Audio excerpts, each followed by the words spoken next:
Welcome to the Big Biz Show.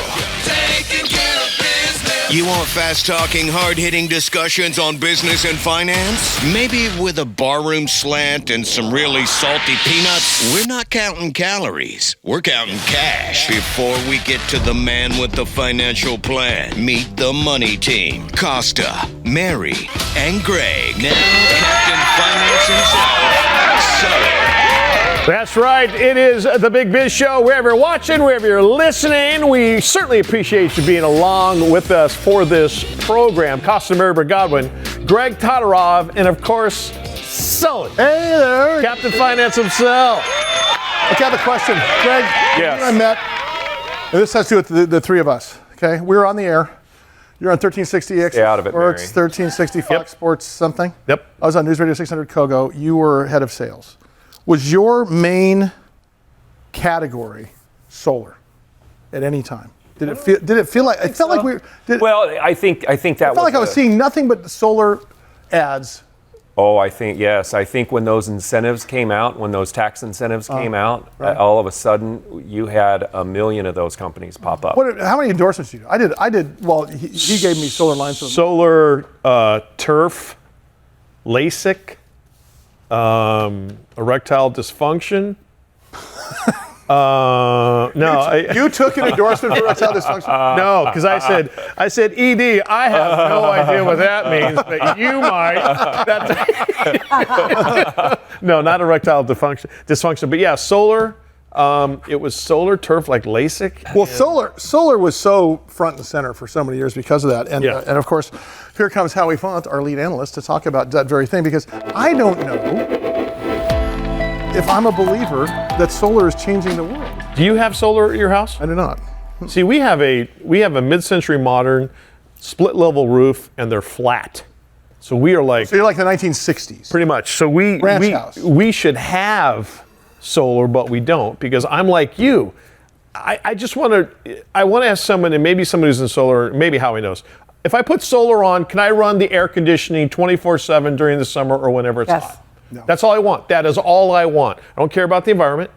Don't care if we're saving whatever. I just want AC 24/7 when I'm Big hot. surprise there. I think the answer is I think that's really fair to say, hey, I want to be able to rely on energy when I need it. So Yeah. I think the right question to start with. The answer from JP Morgan this week is no. That's just great, Hal. dang. So there was a really important annual energy paper that JP Morgan does, and it was really a really interesting write-up, because there has been so many subsidies, and the cost of solar panels has gone down, and the efficiency's gone up, and that's all true. But we still are at this point where final total energy consumption for solar energy is only at 2%. We think it's going to go to like 4.5% by the end of 2027. You know, it's interesting. So it's ramping up, but it's still very small levels. And just to answer Mike's point, and then I'll let you guys discuss, is it's not reliable enough during periods of load. And Well, but isn't there also, look at Germany leads the league, so to speak, in solar technology. It always has. Is it just the load, or is it also the fact that we can't store it? I mean, look at you. We've got, two of our rainy days out of the 365 today. Yes. Or Yeah, pretty yesterday much. today. Can you store the sunshine that was so beautiful last Friday? well, that's the next big business. That's actually happening. There are tons of spaces in New York City, blocks in Manhattan, that are renting out Olympic-sized pool areas where they're putting battery farms. Australia is doing battery farms in a very big way. So that can happen. But the issue is there's just not enough sunshine. There's enough sunshine in Florida. There's enough sunshine in California if you do it in the right places. The New England, Germany, these are not economically viable places to do solar. Even though the sun is shining all the time, it's not bright enough and it's not consistent enough, and there's too much cloud and UK weather, all the like. Yeah. Yeah, Howie, why places like Arizona, our deserts here, don't have it is beyond me. But again, I just want AC. Well, stay there, because I'm going to tell you I don't why. care about the Earth. I don't know. Again, I was talking about this philosophy last night with a friend of mine. I said, "Have you played the videotape out to the end of the Have you played the videotape out all the way to the end?" Exactly. I'm going to tell you why you don't want to get rid of oil. Because if you play the videotape out to the end, This.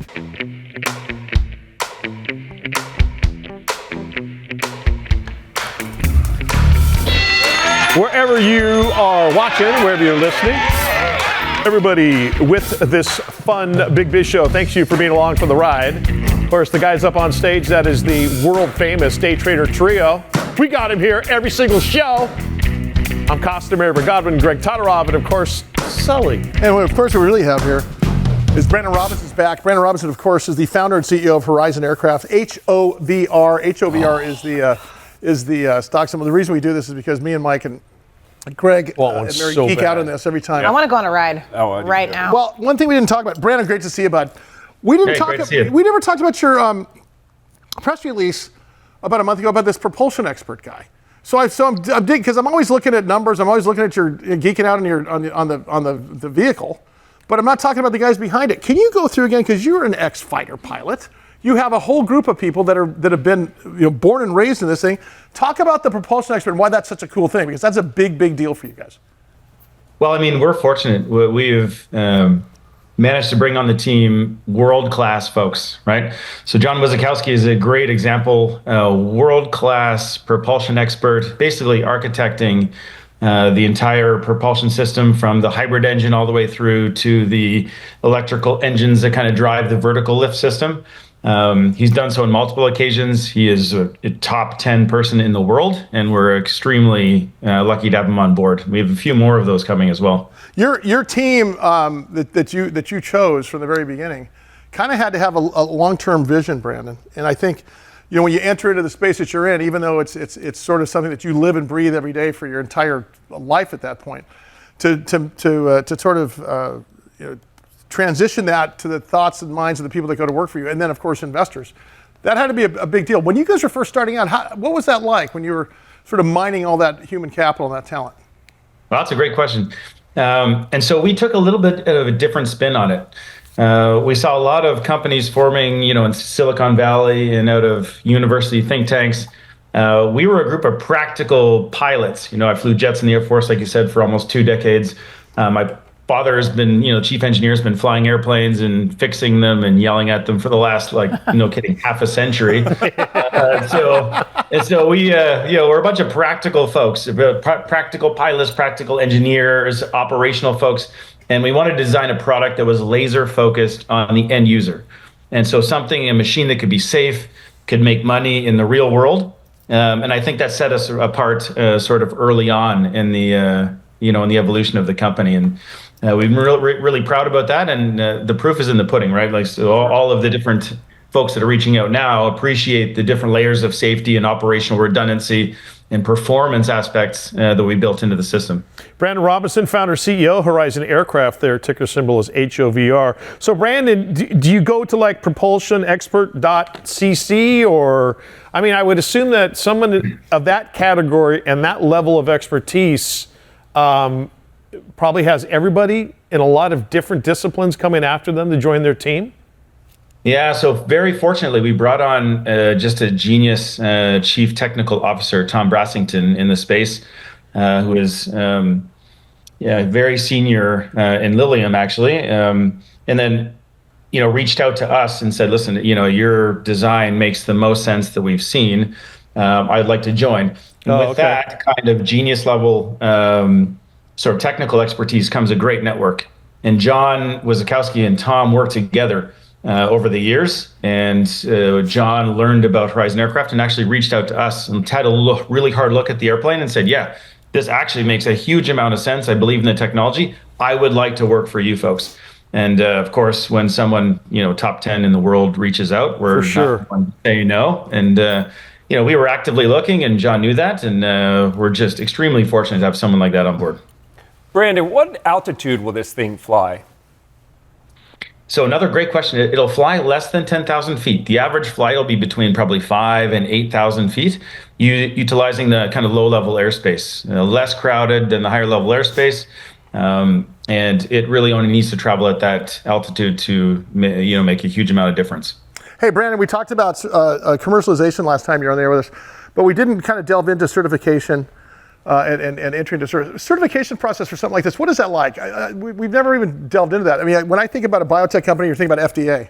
think about you guys were talking about FAA in terms of U.S. and whatever else, whatever other governing bodies are across the world. What does that journey look like to you guys?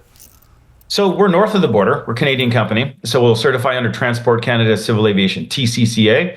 That's the equivalent of the FAA, but up in Canada. So think smaller, leaner, more agile version of the FAA, and they're not inundated with thousands of different companies trying to certify new aircraft. So we get a lot of attention. They're also experts in vertical propulsion, if that makes sense, so certification of helicopters.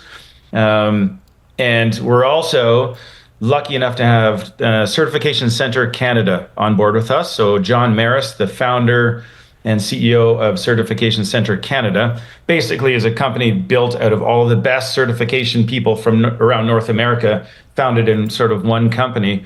John is on our board of directors, and we're lucky enough to have them on board to create a plan and to liaise with our Transport Canada Civil Aviation folks up here to construct a really smart certification plan. And so that's well underway, and we're pretty lucky to have the connections that we have. Brandon, I think as we speak, we are amassing troops along the northern border ready to invade Canada. But in all seriousness, are the tariffs affecting you guys at all? I'm sure you have, you do business with other countries and things like that, but does the United States and what's going on currently, and I hope it ends very, very soon because we love Canada, does it affect you adversely? Although we blame you for everything, we still love you. 1,000%, yeah. We love you. Yeah, no, fair enough. We're tough Canadians. We live at minus 30 degrees. You can't bother us with a little tariff sort of. All right. Yeah, if we were an American company, I'd be worried, right? Because everything that we bring in and try to construct, we have to pay extra, 25% on it. Sure. But right now, we're in the R&D phase. It's mainly manpower. We're bringing in some cool tech from around the world. But it doesn't really affect us. If we were in lower to medium volume production, then of course it would. But for our current stage, for the next couple of years, the tariffs honestly don't really matter that much to us. Good. Brandon, before I let you out here today, it's so great to have you. I can't wait to get you in San Diego so we can actually meet face to face at some point and get you in studio. But I have to ask you, with respect to next gen. So let's say in the next 5 years, this is a de rigueur. We're seeing this work. It's going. Is there a pecking order in which you want to take over different verticals in the aviation industry, or is it catch as catch can based upon your next technology that you guys come up with? Yeah. So if you're talking about mission sets, which I think is the question here, we're essentially it's a helicopter that operates per unit mile at about 70% less cost. And so there's a ton of missions, the people are scrambling to kind of get early orders in now with us for medical evacuation, for example, or emergency medical transport, emergency medical services. So you imagine getting someone to the hospital in, half the time because it goes twice as fast as a typical helicopter, or transporting critical organs or time-sensitive cancer drugs between hospitals in half the time. There's just a huge amount, even in the emergency medical services space. Disaster relief, the thing is hybrid powered. So it operates off the grid. You can fly this into a disaster relief zone. Maybe a hurricane goes through. Yeah. And it can be its own power station. It can set up a telecommunications hub. It can rescue people that are in trouble, just like a helicopter can, except it can deploy twice as fast. Now you think cargo to remote locations. We're looking at all sorts of different missions. On the military side, which is something that has been quite interesting to a number of defense prime contractors. Again, if you had a helicopter that went twice as fast and could carry the same amount of stuff, you're going to be interested in a lot of interesting missions: casualty evacuation, special forces, infill, exfil, that sort of stuff. Really, just a ton of early missions that this aircraft can drop into right now, like tomorrow, if it was ready. As they like to say, the sky is the limit. It is the limit. See what I did there? Yeah. See what I did there? Brandon Robinson, founder, CEO, Horizon Aircraft. Their ticker symbol is HOVR. Quickly has become one of our favorite guests. Brandon, as always. Thanks, Brandon. Can't wait to talk to you again. Hey, listen, there's more to come from here, so keep it here as the Big Biz Show rolls on.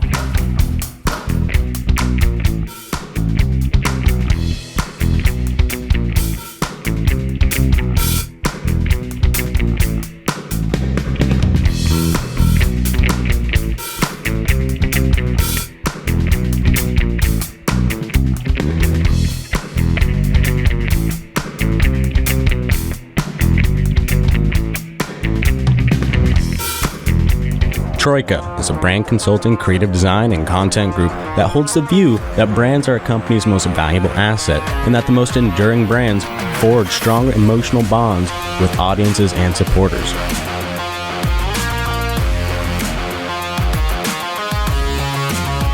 To assist brands in converting audiences into ardent fans, they adopt a fan-centric perspective that guides the way they think, create, and design.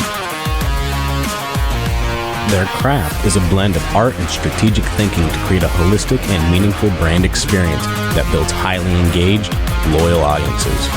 Using immersive live experiences, brand partnerships, PR, social media, and influencer marketing, Mission is a communications company that helps brands stand out by interacting with consumers from a cultural perspective.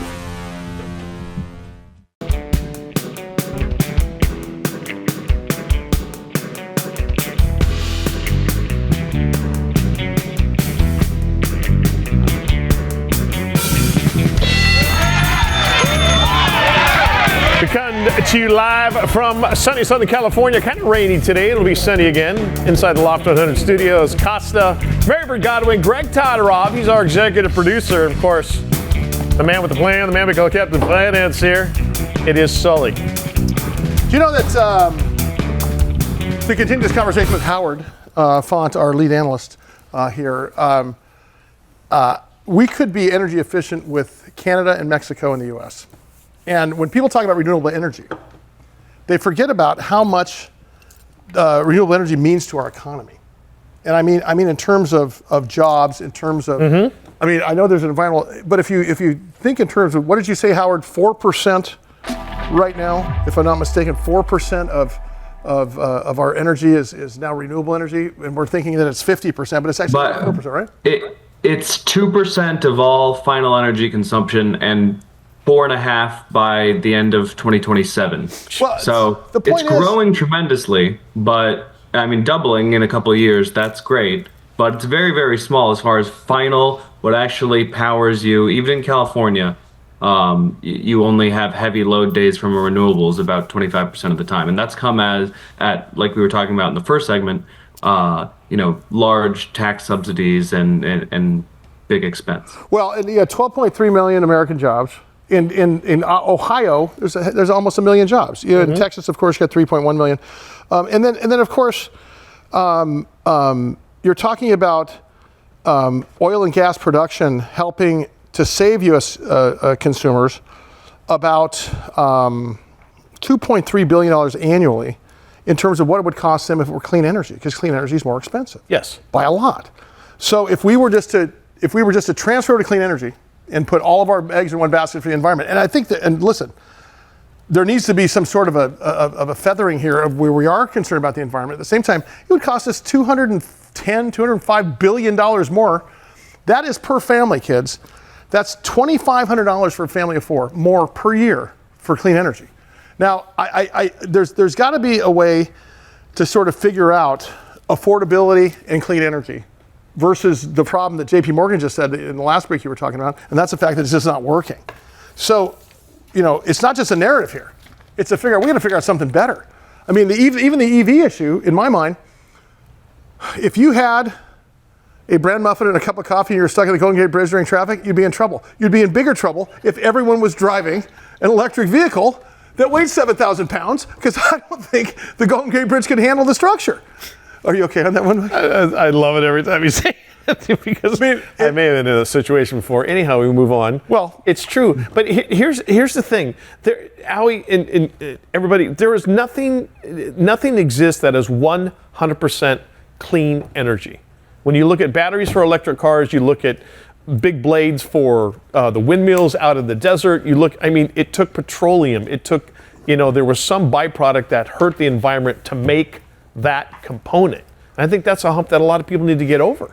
Well, I mean, there's just got to be, Mary, what are you take on this thing? Because I know that this is a tough one for you. I mean, I like what you said. I do agree there needs to be a feathering of it. It can't be one or the other. It needs to.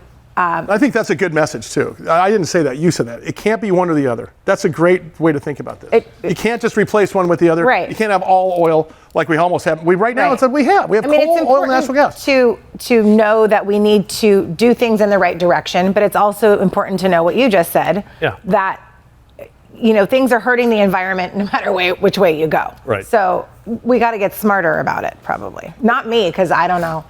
Have you guys, Not the person. have you guys seen the movie or the TV show Paradise yet? No, but everyone talks about it. It is fantastic, and you can binge it. There's 8 episodes. Paradise. And it is about a natural disaster. Oh, they're living underground. No, they're not living underground. Hulu. They're living inside of a mountain. Is it Hulu? Okay, Don't say it. Sorry. It's Hulu and Disney Plus. I learned so much when I'm here. I didn't know any of these But the things. point is that it talks about environmental disaster, and you start thinking to yourself, yeah, but then you start thinking about your grandkids, okay? And then you start thinking about civilization. There's got to be a tipping. Look at ice melts, okay? I understand. I understand there's climate change. I get it. I'm not sure that we're the entire enemy of climate change. I think that part of it happens, but I think there is a responsibility when you think about the fact that we're inside this little tiny piece of freaking bubble called the atmosphere. Yeah. And if you look over Los Angeles or Dallas, Texas on any given day. I'm not going to go out and burn a tire on Arbor Day, okay? I realize that So is that the bar? That is for me. Guys, How do you celebrate Arbor Day? Can I just explore maybe that? I don't really think this is a conversation. I mean, we call it clean energy, and yeah, solar is clean in that way. But Mike's exactly right. It takes the industry, which takes a lot of oil and heavy machinery and heavy power to create the panels in and of themselves. I don't think this is a environmental thing. I think what's important is that it just doesn't work yet for the economy. But 50% of the Earth, 50% of the Earth population think it's an environmental thing, and the perception. No, that's true. That's. And I think that's why it's worth talking about. I mean, look at just to get the message out to say it's an environmental thing. Do you know what the footprint is for that? Lithium alone. I mean, just the footprint the in cobalt media mines, and computer screens and everything else. Yeah. Just to get the message out that it's an environmental thing point. is blowing energy out. Yeah. So I think, Mary, your point, it can't be one or the other. But But do we know what it is yet? Is it wind? No. Is it solar? No. Is it electric? No. It needs nuclear. I think it's hydrogen. I think we know that we have a lot of AI and power and electricity power usage constraints on the economy right now. If we had a lot cheaper electricity, there's a lot we could do with it. There's definitely need for it. Solar was supposed to fix that problem by being easily abundant, and I just think that this report, some of the things that you laid out, Sully, are kind of demonstrating that it's not the end-all be-all. It's good in Nevada, Arizona, California, Florida, but it's just not working in other places in the world. Just as of. But it also can't just be about jobs. It can't just be about jobs. It's got to be about efficiencies and everything else, and about economies of scale. I think so. Mary, where do you stand on this? I mean, I don't know. You have an EV because your wife. Oh, I think the biggest issue we're running into is what are we going to do with all those spent solar panels? The same thing. What are we going to do with all those spent electric cars? Yeah. We didn't, as to use one of your terms, we didn't watch the movie until the end. Yeah. We were a little over our skis on this one.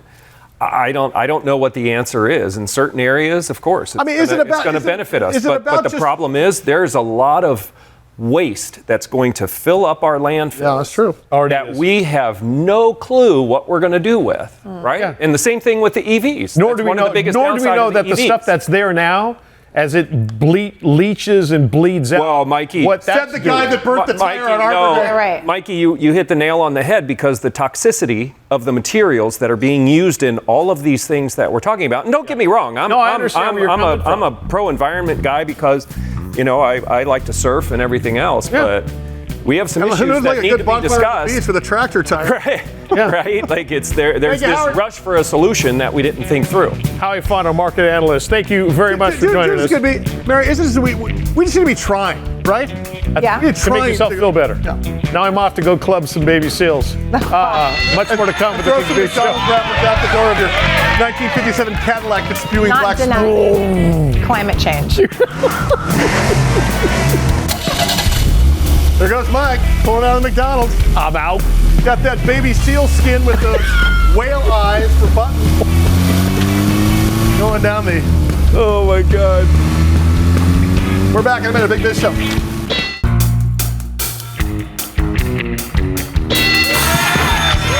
From Sunny Southern California, inside the beautiful Loft 100 studios. It is the Big Biz Show. We roll on. Thanks to all of you for rolling with us. Costa, Merbert, Godwin, Greg Todorov, and of course, Sully. 10 years ago, on the 20th anniversary of my 30th birthday, I met David D'Arcangelo. David D'Arcangelo is an author and an insurance expert, and the name of the book that he wrote was The Secret Asset. And it has been a few years since you've been on, but I'm glad that we reconnected so you can continue to come on a regular basis, because this is really an interesting sort of investment strategy, retirement strategy, insurance strategy that I guarantee many of you haven't heard of. And when you do, you're going to have a light bulb hit over your head. And I'm just going to let David take it. First of all, it's great to see you. I want to send people to thesecretasset.com immediately to take a look at it. The book, The Secret Asset, is available everywhere. David, I remember when you said to me, when you first pitched the show to our producer at the time, Maureen, I can tell you about tax-free retirement at any age. I thought, okay, I'm going to get this guy. I'm going to expose this guy on live national TV. Talk to us. It's great to see you, first of all. And this has been a hallmark of yours for the last decade or more.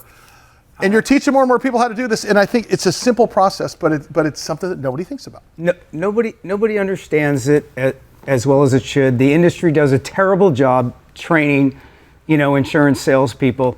And life insurance is, as I like to say, is if life insurance had no cost, how much would you buy? Sure. Because most people look at it as an expense. Oh, that's an expense. I'm going to die. You don't have to die. And what they should be thinking about is look at, you're going to die. You're not going to care. Exactly. No, really. Well, you're not going to care. What about your people? How is that going to affect them in terms of everything, including mortgage and including burial costs? But that's not really the idea here. The idea is you're flipped this on its side. Yeah. You tip it upside down. The tax benefits given to the life insurance industry are absolutely amazing. So just think about this. I get a phone call about a month ago. It's a gentleman, and they did a settlement on an accident or something, and he has some money. Wants to take $250,000 and put it to use. I say, well, let's use a life insurance policy. And he says, well, I don't need a life. I said, wait a second. This is money that you haven't paid taxes on, because there is no taxes on this settlement money. Mm-hmm. If we put it into a life insurance policy by the minimum death benefit, not the maximum, mm-hmm. the money in there will grow. He's 44 years old. It'll grow on a tax-deferred basis and we have less costs. And by the time he gets to retirement age, he takes out about $100,000 a year for 15 years. Tax-free. Yeah, tax-free. So he never, the only money that's never been paid taxes on, and he put $250 in and took out, right? Yeah. Right, $1 million. $1.5 million. Right, yeah. $1.5 million, $2 million. Beautiful. So you're basically making money. Wait, I'm looking for the phone number to call right now. He's right here. Exactly. Because what you're basically talking about is, if you're going to die, why do it for free? That's a great. And you said that from the very beginning. If you're going to die, why die for free? Nobody cares more about you than you. Right. Right. So another gentleman calls me up yesterday. I had a call with a 41-year-old, has an auto repair business, East County, and has a needs child who has special needs. Uh-huh. And has another, and wants to put things in place. He said, I need some cheap life insurance. And after I said, look, we can sell you cheap life insurance, term insurance, and you're 30 years, you're 41 years old, it'll be over, and you'll have spent $85,000 at $2,800 a year. Right. And you'll be 71 years old, you'll be 14 years from average life expectancy, and you'll have no insurance. Right. I said, so why don't you do it this way? Similar, overfund it, put some money in, put $14,000 a year in for 20 years. I said, and then you can take the money out, $100,000 a year for income later on. Tax. What do you say to people that say buy term insurance and invest the difference versus having a life insurance policy handle your investment for you? So I say that I do that. And by the way, do you know what I mean by that? Yeah. Because he's talking about buying a life insurance policy that has a growth benefit to your premium. Right. So in other words, this piece of the pie goes to the premium, this piece of the pie goes to administration, this piece of the pie goes to your investment, right? Yeah. And it's handled by investment professionals. Or I buy a really low monthly, and let's say that's $400 a month. Yeah. Or I buy a $100 a month policy just that covers this life insurance policy and a little bit of administration, but I take that extra $300 and invest it. How many people actually take that extra $300 and invest it? Is the problem? No. They don't. Right. Hey, if you think it works good on a 41-year-old, a 44-year-old, a 50-year-old, or whatever. How about an 80-year-old? How about an 80-year-old? That's in my book, and the secret asset I talk about is. This is the thing that I want you to hear. My dad, the old Italian family. So you buy policies on your elders. If you're going to die, what did you say at the beginning of the show? Why die for free? Why die for free? So look, my dad buys a policy on his dad. We buy a policy on my dad. And the amount of money that you put in for premium versus the life benefit, you follow what I'm saying? Why this is a hard conversation? So it is a non-taxable event. So you buy a $2 million policy. You got a couple $100,000 into it, maybe. Well, let's talk about that because so my parents are 96 and 85. If I were to buy a life insurance policy, it'd be a rated policy. I'd probably be paying $100,000 a year for it. However, what if the life benefit was $500,000 a piece? Yeah. See what I'm saying? Yeah. I mean, if you look at the actuary rates, my parents are not going to live another 10 years. Yeah. I will have $600,000 into that policy, and I will net $2 million. You see do you see the uncomfortable conversation? However, mathematically, and this is the secret asset team, right? And this is what you came up with. And I know that I'm going to get a million emails like I always do on you. How do you have that conversation? Because obviously, when you talk about how money can be made, set it and forget it, life insurance. Now, look if you're a day trader like me and you geek out on this stuff, like Mike geeks out on the sports pages, that's a whole nother story. Yeah. But 95% of this country is not in that category. 95% of the country is in the category of, I just want to forget about it. Most of you don't know what's in your 401ks anyway. Yeah. Life insurance has a three-punch. A, you have life insurance. B, you're investing money without even knowing it. C, it's tax-free. Yeah. What about the conversation that you have with, hey, mom, dad, I want to take out a $2 million policy at my expense? So the classic Italian East Coast dad, I talk about it in the book is, hey, dad, my brothers and I, we want to buy a life insurance policy on you.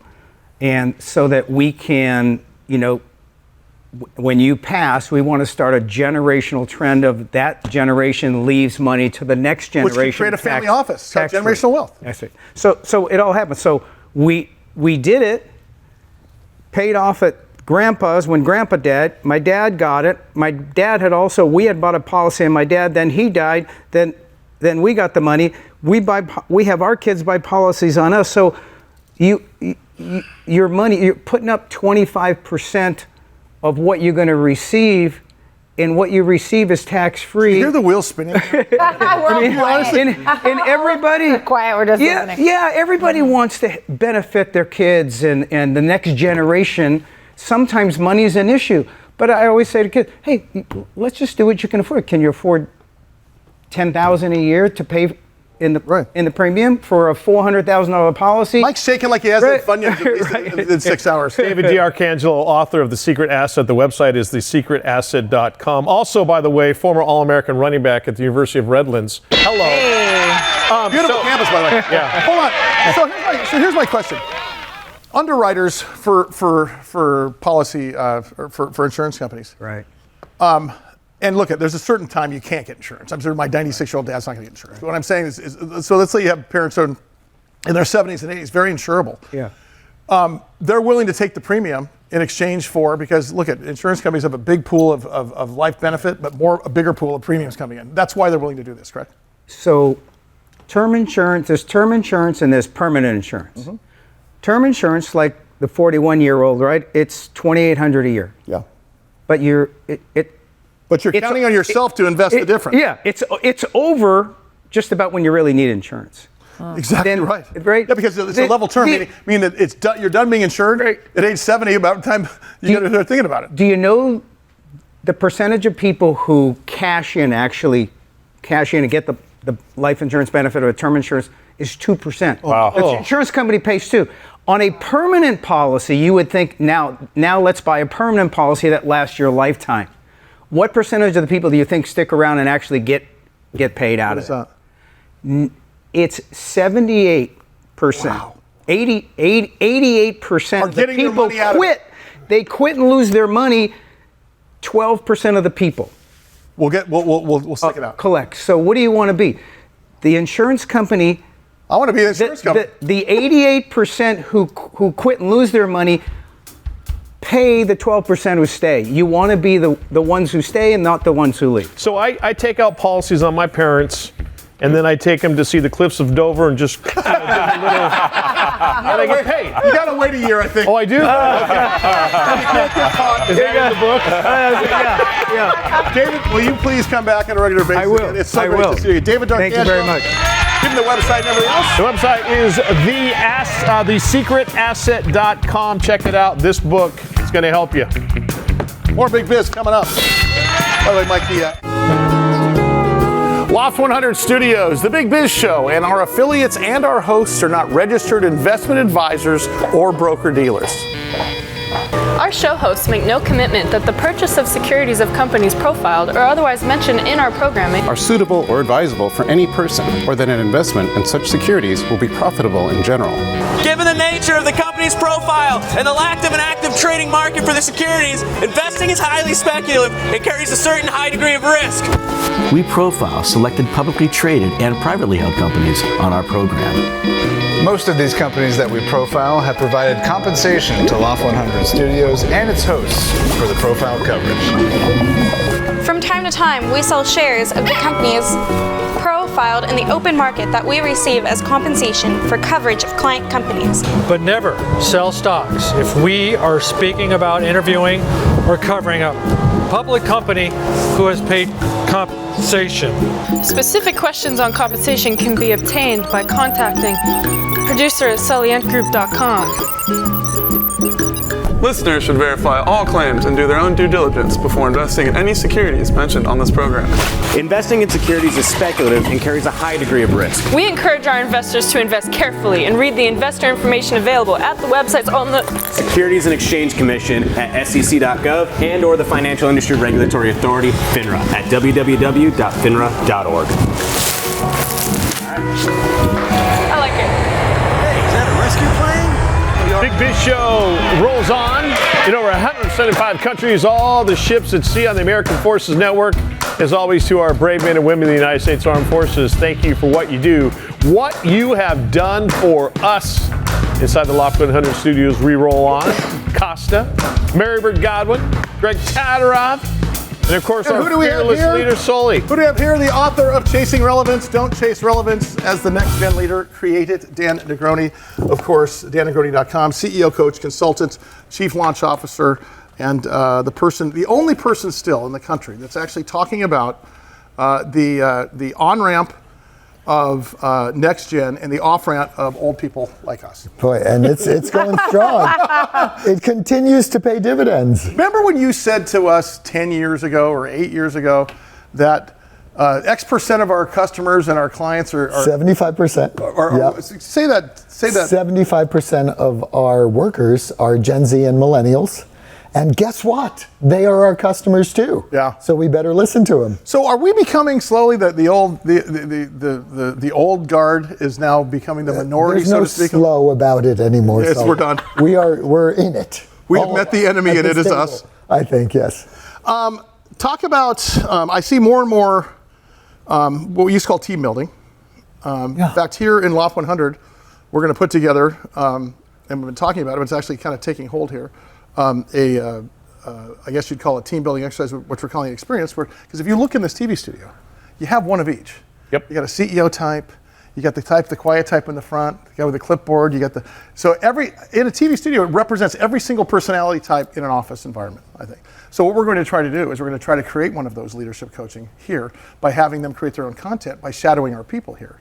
And that's the first half of the day. The second half of the day, CEO's getting coffee, and the lady that is quiet and demure is actually hosting whatever. And wow. Yeah, and that's Dr. Heidi Hanna, who I think you know, came up with that. Talk about why leadership coaching is so important. Because I mean, I think we leave this alone. I think we just think it's a luxury. Well, here's the deal: the largest leadership deficit ever. I think it costs us $7 trillion in the U.S. alone, $25,000 per employee in lost efficiency because we're not connecting and we don't have tools to let the next generation step up to be leaders. We're not teaching them. Are those young professionals lacking leadership qualities, or are they just stuck in their career, or is it all the above? Yes. I love when you ask me these questions. Certainly both. So broad. Yes. 67% of HR professionals tell you that the young generation don't have the skills to flourish in the workplace. And the big skill is what? What do you think the biggest skill is? Communication. Communication, right. Yeah. Building relationships first with yourself, then with others,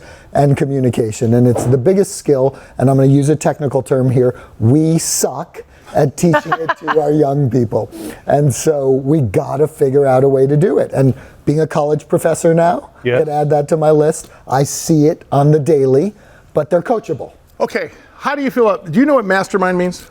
When you hear mastermind breakouts and coaching? I've heard of it, but I don't know exactly. I don't either. And the interesting part is, I know you do. That's what I'm asking. I mean, because if I do a keynote, I'm doing a keynote and a Q&A, but I'm not breaking out into groups. Well, I would say this show is a mastermind. What a mastermind is a collective of peers or individuals that come together to bring their ideas to help each other become as good as they can. So peer masterminds, YPO, Vistage, some people the young people just creating them themselves as of influencers, a real estate affinity group, those things, provisors. Those are masterminds. We take all of our ideas, we discuss them, we process issues, and we get to the better result. Yeah, and I think the piece of this is that what sets it apart is that you're leveraging strengths, as you've always said, of the people that you have on the stage and the people that you have watching from the crowd. Yeah, it's about being one. You guys do this every day, being one with the audience. Yeah, I think so. Dan Negroni, CEO, coach, consultant, chief launch officer, also a college professor. DanNegroni.com is the website. How big is the chasm between the boss who is, I don't care about the labor pains, just show me the baby, and the boss who is, oh, how are you? Do you just want to spend your whole day in the that's safe a great space? because it seems like young workers want that. Is it a fine line, or is it? The question the same way. Yes. Okay. Here's the deal. There's a big chasm, and old folks that think they've done it, they put in their time. What connection, relationships, building, mentorship, teaching, masterminds? It takes one thing: time. And the older people don't want to put in the time. They want everyone to come to them all trained. But guess what? Because we suck at training it. There's no training. And so the workplace has to train it. Yeah. And so the chasm's big, but the ability to think about it as a problem and be open and vulnerable to wanting to solve it, I think is bigger these days than it used to be. Dan, Mike's just mentioned college professor. When you're in your courses and you have your course curriculum, how do these intersect? Yeah, so with your I guess great syllabus. question. So the question is, how do you design a program to teach the audience, right? The audience is the hero of everything you do, just like on this show. And so the audience are my students and they're the hero. And so I have to figure out how to teach them, but how to get them to learn. So I have to identify the gap and then play to it and explain it to them. Dan Negroni for president once again, a little short on time today. Once again, gives you education relevance. Is there another book coming? Maybe. Well, there's a mastermind class coming, I can tell you that. DanNegroni.com. Thank you, buddy. I appreciate you coming as always. More Big Biz coming up. Stand by.